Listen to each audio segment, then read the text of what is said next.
हरेक के मन में रावण छिपा अहंकार का रूप। राम जैसी साधना हो तो मिटे तमस का रूप। सभी मित्रों को दशहरे की शुभकामनाएं। सबके मन में दो तरह की शक्तियां हैं, एक है रावण और एक है राम। अधिकतर हमारे मन में जो प्रबल शक्तियां हैं, असुरी शक्तियां, रावण जैसी, अहंकार, मोह, लोभ, क्रोध, हर एक के मन में ये छुपा है। और जो ईश्वरीय शक्ति है राम जैसी, वह भी सबके भीतर छिपी है। प्रेम, सद्भावना, करुणा, भक्ति, ध्यान, ये सब चीज़ें हर एक के मन में छिपी है। हमारी आध्यात्मिक साधना भी रावण और राम जैसी ही है। हमारे भीतर के रावण को भस्म कर हमें राम जैसी ईश्वरीय शक्तियों को जगाना है। हमारी स्पिरिचुअल अवेकनिंग भी इसी तरह है। अगर हम अपनी रावण जैसी असुरीय शक्तियों को भस्म कर देंगे, अर्थात क्रोध, लोभ, मोह, अहंकार, अगर ये सब हम भस्म कर देंगे तो अपने आप राम जैसी ईश्वरीय शक्ति हमारे अंदर पैदा हो जाएंगी। या फिर दूसरा रास्ता ये है कि अपने भीतर अगर हम ईश्वर से भरे हुए गुणों को जन्म दे दें तो हमारी रावण जैसी असुरी शक्तियाँ अपने आप विध्वंस हो जाएंगी, अपने आप भस्म हो जाएंगी। तो हमारी आध्यात्मिक यात्रा भी इसी तरह है। बस हम अज्ञानतावश रावण जैसी असुरी शक्तियों को पोषण कर रहे हैं। तो एक छोटी सी आध्यात्मिक कहानी सुनाती हूँ। एक दफ़े एक शिष्य एक गुरु के पास गया और वो बहुत ज़्यादा अपने रावण जैसे असुरी शक्तियों से परेशान था। कभी उसका क्रोध, अहंकार, ये सब चीज़ों से बहुत ज़्यादा परेशान करते थे। तो उसी समय दशहरा जैसा अवसर था जहाँ मेले में रावण को जलाने का कार्यक्रम चल रहा था। तो शिष्य कहता है कि गुरुजी चलते हैं, आज दशहरे का अवसर है तो हम रावण को जलाएंगे। तो गुरु कहते हैं चलो। वो वहाँ चले गए, लेकिन वहाँ जाकर जो गुरु ने कहा कि ये रावण तो नकली का है, ये जो बाहर का रावण है इसे तो हम सब जलाते हैं, लेकिन असल समझदार, असल ज्ञानी वही है जो भीतर में रावण जैसी असुरी शक्तियों को जलाए। तो शिष्य पूछता है कि मैं ऐसा क्या करूं जिससे मेरे भीतर जो क्रोध है, अहंकार है, वह भस्म हो जाए। तो गुरु अपने शिष्य को समझाते हुए कहते हैं, जब तू क्रोध की अग्नि में जलता है तो तू क्रोध का रावण है। जब तू ईर्ष्या में जलता है तो ईर्ष्या का रावण है।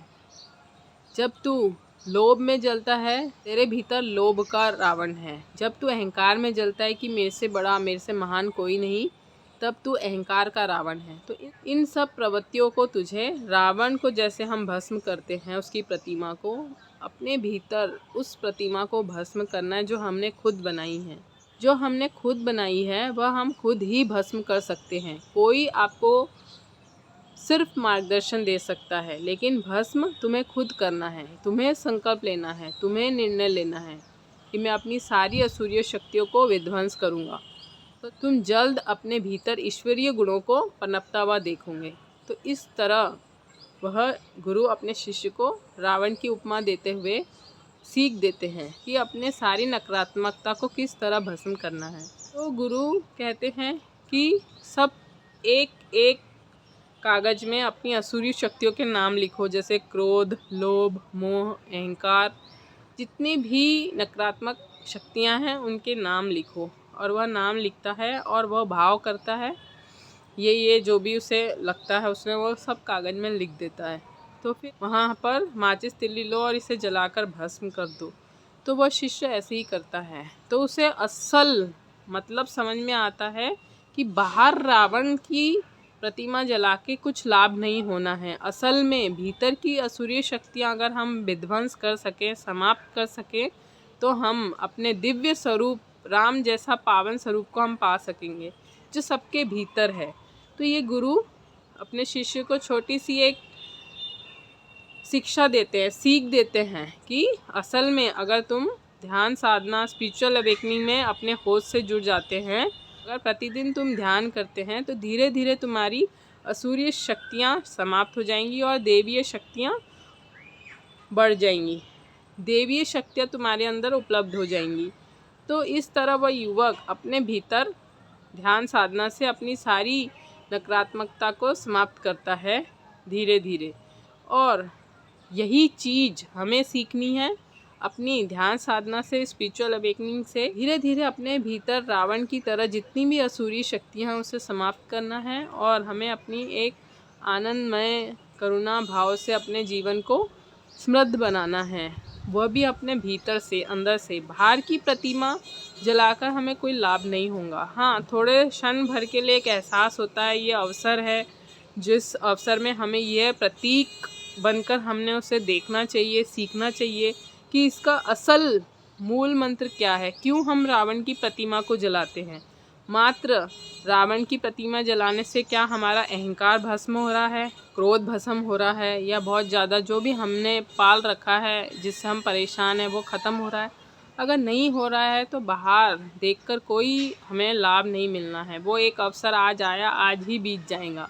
जैसे ही आज का दिन ख़त्म हुआ दशहरे का, वो सब समाप्त हो जाएगा। फिर हम दोबारा पलटकर सोचेंगे भी नहीं दशहरा कब आया कब गया, क्योंकि ये जितने भी त्यौहार होते हैं वह सब आते हैं चले जाते हैं, लेकिन असल में हमारा स्वभाव, हमारे मन की प्रवृत्तियाँ वैसी की वैसी ही रह जाती है।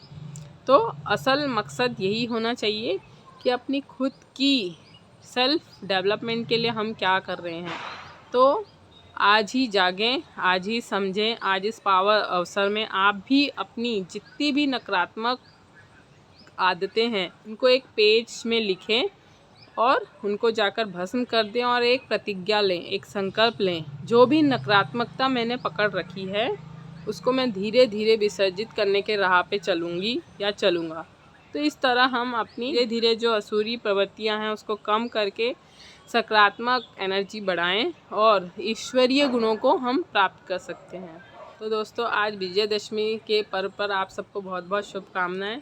इस वीडियो से ज़रूर आपको कुछ न कुछ सीखने मिला होगा, तो कमेंट करके ज़रूर बताएं कि आपने अपने अंदर की, अपने मन की कौन सी असुरी शक्ति को समाप्त किया। तो दूसरों को भी उससे मोटिवेशन मिलेगा और मुझे भी उससे बहुत कुछ सीखने मिलेगा। तो अपने भीतर के रावण और राम को ज़रूर पहचानें।